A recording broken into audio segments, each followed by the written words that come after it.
Alright, we're approaching planet XR327, ready to make our approach and dock for fueling. You're needed on the bridge, Captain. This is the bridge. I'm here. Here I am on the bridge. No, this is engineering. What are you talking about? This is the bridge. I've been piloting the space castle from here for the last year and a half. No, I have been piloting a space castle, and you've been playing around with that controller that isn't even plugged in. What? Alright, the controller part is funny, because you look dumb as f***, but you seriously don't know where the bridge is? Or that we even have one?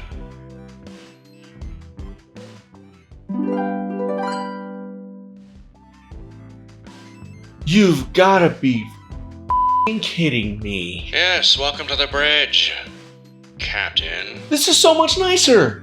We've been doing the show for 15 months and it could have been so much better. It's just like this list of 3 movies I'm about to talk about.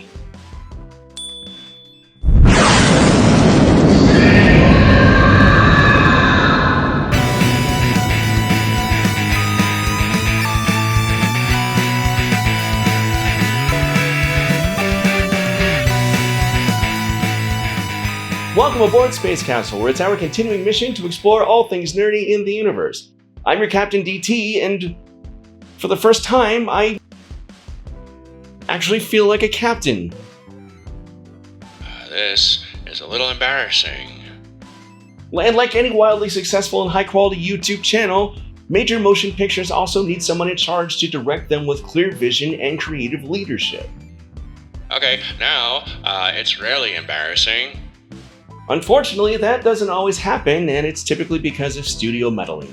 There are many instances where the production studio gets in the way of the writer and director's clear vision of a film, and the end result is either a mess or those 2 people abandon the project, and we end up with something far less interesting creatively, but exactly what a misguided studio wanted. Now let's just get this first movie out of the way now so that everybody can jump down in the comments and leave me something nasty. Because yeah, I'm sorry, we're going to kick this off by talking about The Rise of Skywalker. The 2019 follow-up to Rian Johnson's The Last Jedi, the final entry in what's now known as the sequel trilogy, and what by all mercy and kindness should have been the last Star Wars movie Disney ever made, Star Wars Episode 9 The Rise of Skywalker turned into an absolute mess almost from the beginning. Colin Trevorrow was set to direct and co-write the film, which is originally called Star Wars Episode 9 Duel of the Fates, with his longtime collaborator Derek Connolly. It's pretty easy to find the script for the film, which leaked in the beginning of 2020, just a month after The Rise of Skywalker came out. It's not great, it's pretty nebulous, and it lacks a strong goal and impetus for any of the characters. Finn and Rose are trying to restore communications to the galaxy, which Hux and Kylo Ren have cut off somehow, because of unrest and uprising happening in the First Order. I don't know, because the entire galaxy has the same cell phone provider, which is actually like a wet dream scenario for T-Mobile. Kylo Ren is still hunting for a Sith holocron, but it leads him to the Sith Master who trained Darth Plagueis instead of Palpatine, and it doesn't really work, but it's a more admirable failure than, well, you know. Somehow Palpatine returned. His character arc in the script doesn't really work at all, and the third act just kind of happens. Most of the script feels more like the middle chapter than a conclusion, with everything feeling small and quaint and actually lacking real poignancy. But it's better than people riding goddamn horses on the hull of a Star Destroyer. I can't imagine the script wouldn't have gone through several rewrites and probably would have been reworked as late as actual filming. Duel of the Fates probably would have actually gotten better, probably starting with that title. There's a lot of decent stuff in it from the jump. There's more Luke Skywalker as he follows Kylo Ren around as a Force ghost, pestering him and trying to reason with him and appealing to his conscience. Finn has a hell of a lot more to do than just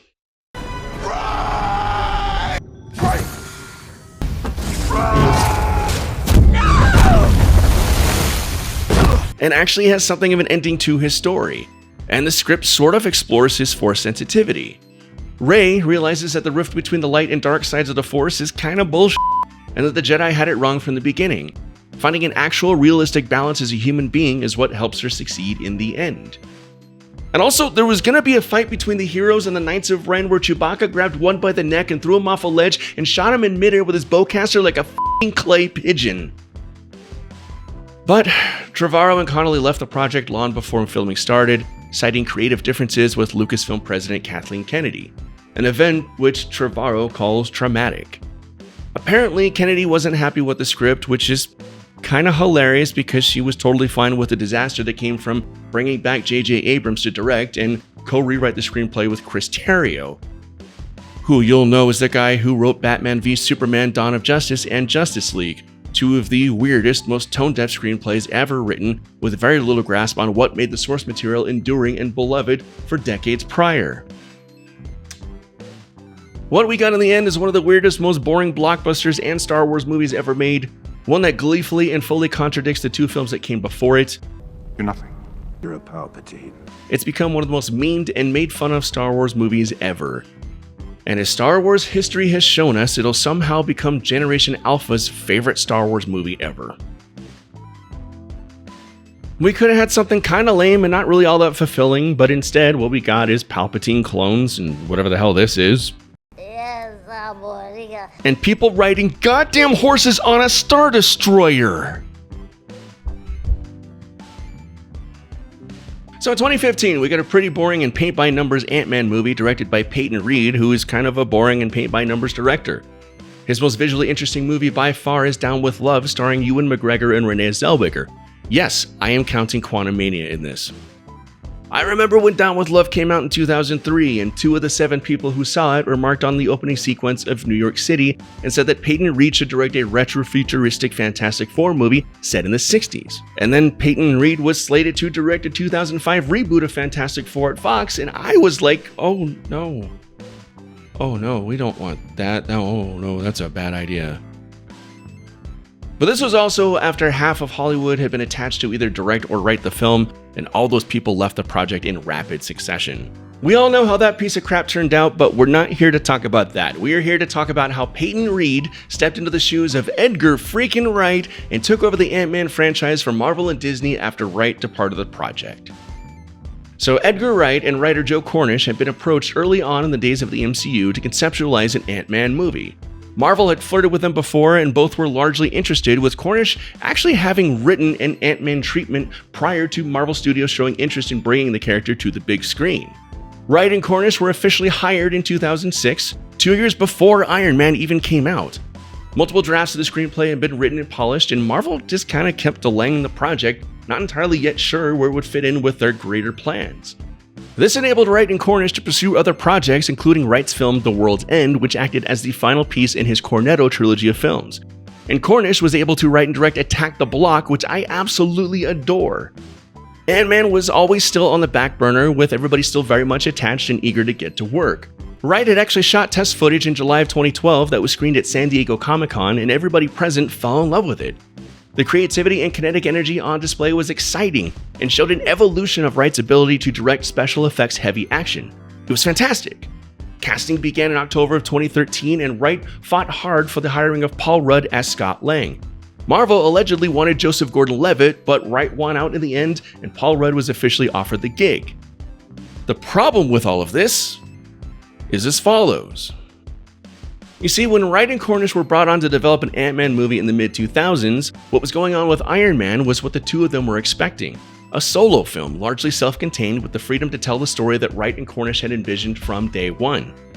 But in the long stretch of time between 2006 and 2014, Marvel's direction for their films had changed drastically.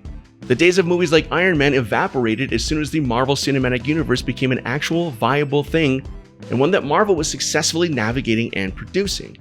Captain America and Thor had been introduced successfully to the big screen, the Avengers were now a massive, never-before-seen achievement in franchise filmmaking, and Marvel was now entirely focused on movies that interlocked and overlapped to continue building this singular, massive franchise. And that's when everything fell apart between Marvel, Edgar Wright, and Joe Cornish. Everyone tried to readjust Ant-Man, which was now going to be a Phase 2 movie and entirely enveloped in the shared universe concept. But after having been led one way for almost a decade, it was painful and difficult for Wright and Cornish to rework their baby. Nobody could agree on how the project should come together, and ultimately it led to Wright and Cornish moving on. Edgar Wright respected his non-disclosure agreement, simply saying that he wanted to make a Marvel movie, but I don't think they really wanted to make an Edgar Wright movie. Just 1 month later, Marvel hired Peyton Reed as a journeyman director and a stopgap to keep the project going. In August of 2014, filming began, 3 months after the singular visionary for the film, who had been attached and had been conceptualizing the film for almost a decade, had left. And how did that go? Well, it was pretty bumpy for sure. Yeah. Marvel would announce cast members and characters in the film that would end up being cut in post-production, and the film's shooting and editing suffered from a lot of schizophrenia, with so much of Edgar Wright and Joe Cornish's writing and concepts still largely informing things. Entire sequences were shot and edited out because they didn't match the tone of the film that Marvel still hadn't quite settled on, and sequences and scenes that felt too close to Wright and Cornish's initial vision. The final film is one that I find largely boring, very sort of corporate and stale in its execution, and exemplifies what was a growing problem with the MCU already at the time, and is now seemingly entirely out of control at this point. We could have had an Ant-Man movie with the same amount of care, passion, and attention to detail that Edgar Wright has put into all of his movies. A movie that might have stood alongside the first Iron Man film as really solid superhero filmmaking and a favorite amongst many. And instead, we got kind of a lame and dull Ant-Man movie and 2 sequels that actually somehow progressively got worse. Jesus Christ, this episode is mopey. I'm still really frustrated that I've been doing this show for 15 months now in what's basically been a closet, when I could have been up here in this awesome bridge that's already somehow decorated with all my favorite bits of pop culture. And already somehow has my favorite beer over there on the console. No, I'm afraid to tell you that you've been sleeping in a bathtub for 15 months. What the fuck? And so we come to the last film in this episode, and possibly the saddest one of all. And I'll try to keep it short because if you share even a small amount of love that I have for kaiju movies, this one's gonna sting. You all know 1998 Godzilla, right? Yeah, you all know 1998 Godzilla. What you probably didn't know is that in 1994, Jan de Bont, hot off his success as the director of the massively successful Speed, was attached to direct a serious science fiction-driven film with Godzilla being a generally neutral but territorial and destructive force of nature. The goal was to inspire fear but also blow audiences away with a cool Godzilla that you'd be scared shitless of but also kind of want to cheer for. Much in the spirit of the Godzilla movies from Toho, who had very apprehensively allowed an overseas studio to license the rights to make a Godzilla film for American audiences. Toho even sent Sony documents on specific rules of how to handle Godzilla in said film. Godzilla was not to be treated as a joke or a gag, and Sony agreed. Toho gave their blessing and expressed excitement over seeing how the film would turn out and introducing new audiences to their baby. That would blow up in their f***ing faces, but more on that in a minute. Production on Jan de Bont's Godzilla film was moving right along, and a design for Godzilla had been created by... Okay, hang on, this is gonna blow your mind, so we're gonna take a brief interlude to prepare you mentally.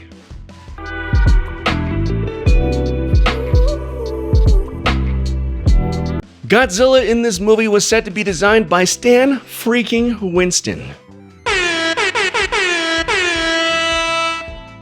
The multi-Oscar nominated and winning visual effects master behind such groundbreaking and industry-defining films as The Terminator, Predator, Aliens, Terminator 2 Judgment Day, and Jurassic Goddamn Park. And this is the design he created for Godzilla. Look at this thing! It's the perfect adaptation of Godzilla for American audiences. Stan Winston and Godzilla was an absolute match made in heaven. You could not ask for a better pairing than Godzilla and the man who brought this motherfucker to terrifying life. Godzilla was designed, locations were being scouted, and pre-production was well underway in 1994 when suddenly, Sony and TriStar Pictures got cold feet. Very quickly, there was an air of dread across the production that the plug could be pulled at any moment. The public-facing reason was that Sony and TriStar Pictures became concerned with the $120 million budget and a compromise could not be agreed upon. But later, Jan de Bont himself would say that the budget discussions were only a smokescreen and that Sony actually really wanted to rework the film into a Jurassic Park ripoff, an attempt to piggyback on that film's success. De Bont wasn't having it. He stated, Sony was using the situation to push again for a less Japanese take on Godzilla, one they felt would appeal to a wider audience. I told Sony that we still wanted to keep the character of Godzilla. We didn't want to create a new Americanized Godzilla because it doesn't fit any story. They were extremely worried that the American audience wouldn't go for Godzilla. I said, I think they won't go for it if you Americanize it. That would be the worst thing you can do to Godzilla. The back and forth between Jan de Bont and Sony dissolved, and Sony ended up buying out de Bont's contract for $4 million, and he was removed. He didn't quit, like the rumors and the press releases at the time suggested. De Bont holds the idea that Sony just wanted somebody who would make their Americanized T-Rex version of Godzilla faster, without arguing, and for less money. And they went on to hire Roland Emmerich, who would rework the film, introduce us to the dumbest take on Godzilla possible, and would ironically end up making the film for much more money than de Bont was trying to. De Bont immediately popped over to Warner Brothers after a recommendation from Steven Spielberg himself and directed Twister, which would go on to be the second highest grossing film of 1996 at nearly $500 million. What was the actual highest grossing film of 1996? What? What actually was the highest grossing film of 1996 if it wasn't Twister? Shut up. Don't do that. Toho was livid. They absolutely hated the film, much like audiences across the world, and called it a disaster. They immediately did everything they could to dissociate the film and the creature from their own Godzilla franchise. In fact, they even purchased the rights to the 1998 Godzilla monster just so they could revenge kill it in 2004's Final Wars.